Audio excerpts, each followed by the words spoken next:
Magandang araw mga ka-Erts! Kumusta kayong lahat? Bago tayo magsimula, nais muna nating batiin ang buong Team Kalingap, lalo na sina Kuya Val, Idol Rab, Ate Edna, Ma'am Jack, at sa lahat ng mga nanunood at sumusuporta sa ating channel.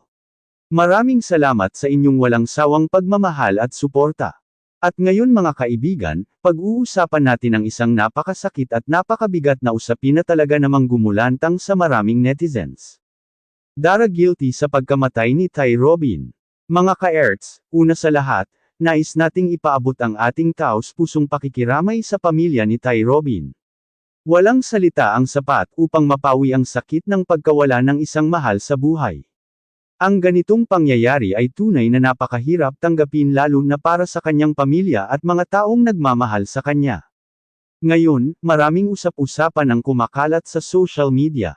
May mga nagsasabi na si Dara raw ang dahilan kung bakit nangyari ang trahedya.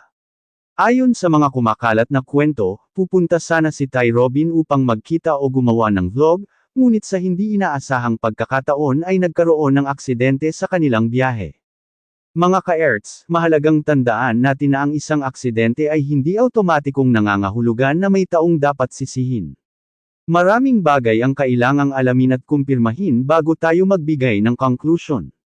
Hindi tama na agad tayong magturo ng daliri lalo na kung wala pang malinaw at kumpletong impormasyon. Nauunawaan natin kung bakit may mga taong emosyonal ngayon. Mahal nila si Ty Robin. Marami siyang napasaya at natulungan sa pamamagitan ng kanyang mga vlog at simpleng pamumuhay. Kaya naman natural lamang na maraming naghahanap ng sagot sa napakasakit na pangyayaring ito. Ngunit mga ka-Erts, sa panahon ng pagdadalamati, mas kailangan ng pamilya ang ating dasal kaysa sa ating mga akusasyon. Ang mga salitang binibitawan natin online ay maaaring magdulot pa ng mas malaking sugat sa mga taong nasasaktan na. Kung totoo man na labis ang lungkot at pagsisisi na nararamdaman ni Dara sa nangyari, hindi ibig sabihin nito na siya ang may kasalanan. Madalas kapag may trahedya, may mga taong napapaisip ng, paano kung hindi ako nag-aya? O, paano kung hindi siya bumiyahe? Ngunit ang mga tanong na iyon ay bahagi lamang ng normal na reaksyon ng isang taong nagdadalamati at nasasaktan. Sa ngayon, ang pinakamahalagang gawin ay respetuhin ang pamilya ni Ty Robin at hintayin ang mga totoong detalye tungkol sa nangyari. Bilang mga responsableng netizens, dapat nating piliin ang katotohanan kaysa haka-haka. Mga ka-Erts, napakasakit mawala ng isang taong naging inspirasyon sa marami. Ngunit sa halip na maghanap agad ng masisisi, mas mabuti sigurong alalahanin natin ang magagandang alaala at kabutihang iniwan ni Ty Robin sa puso ng kanyang mga taga-suporta. Mga ka-Erts, huwag kayong aalis dahil sa susunod na segment, pag-uusapan natin ang mga reaksyon ng netizens at kung bakit biglang naging sentro ng kontrobersya ang pangalan ni Dara matapos ang trahedyang ito. Abangan natin yan dito lamang sa ka-Erts, so please watch this. Sabihin mo sa kanya, gusto mo sabihin ngayon. Sige na, totoo, legit. Sige na, alam ko may gusto kong sabihin sa kanya. Kanina nga parang sinisisi mo sarili mo eh. Huwag mo sisihin ang sarili mo kasi aksidente ang nangyari. Ano? Sige na, baka may... Sige na lang. Kuya Robin. Ano po? Sa totoo lang yung dami ko kaya ang gusto mong sabihin ko, Kuya Robin. Muna, thank you so much po sa mga hirap niyo po. Yung unang-una po, niyo po ako nakita. Diretong nga po ako kay Kuya Robin, ay kay Kuya Rab, para nga daw po matulungan ako. Yun po. Yun, di ko pa yung malilimutan kasi nung kahit parang wala po siyang pera, binigyan niya pa ako agad ng 500 para nga po may pambili nga po kayo pagkain.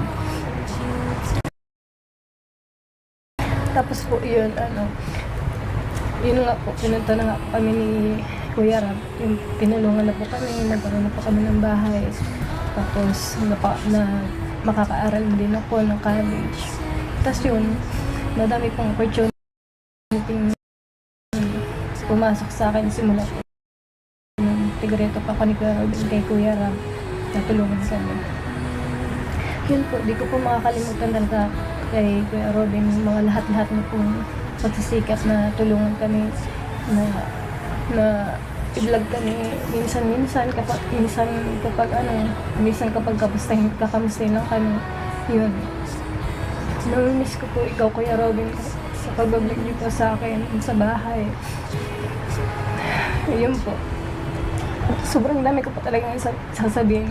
Parang hindi ko lang po talaga masabi. Walang hanggan na pagpapasalamat po talaga kay Kuya Robin kasi kung di po dahil sa kanya, wala po sa akin yung mga nasa akin po ngayon. Yun po, maraming salamat po. Sana po Kuya Robin, masaya ka na po dyan sa langit. And sana po, gabayan mo po ang pamilya ni Kuya Robin, yung mga anak niyo po. Kasi sobrang bata po nakasipin po yung loob niya. Kasi nga po, nag-alis ka na nga po.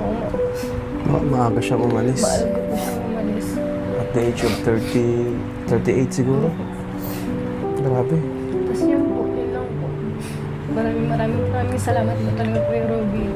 Walang hanggang papasalamat po talaga sa inyo kasi marami po akong utang na loob po sa inyo. Grabe. Tapos yun po nga, nagigilty nga po ako kasi yung time ng disgrasya po kayo talaga, yung mablog po talaga kayo nun sa akin. Okay. Ayun po, hindi ko naman po akalain, nalas na po talaga yun. Yun po, sobrang nagigilty po ako.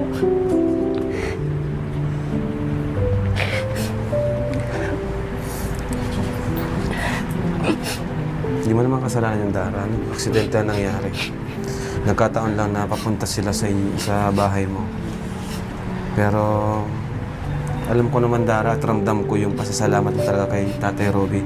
Kasi ako mismo kilala kita eh. Hindi kayong tao na vocal pagdating sa pasasalamat, sa nararamdaman. Si Dara kasi napakatahimik nito at talagang hindi siya basta-basta magbibitaw ng salita. Lalo na yung pagdating sa kanyang emosyon. Kasi isa rin si Dara sa nakilala ko na napaka-strong, no? Hindi siya, kagaya ngayon nakita natin, hindi niya gustong makita natin siyang ganyan.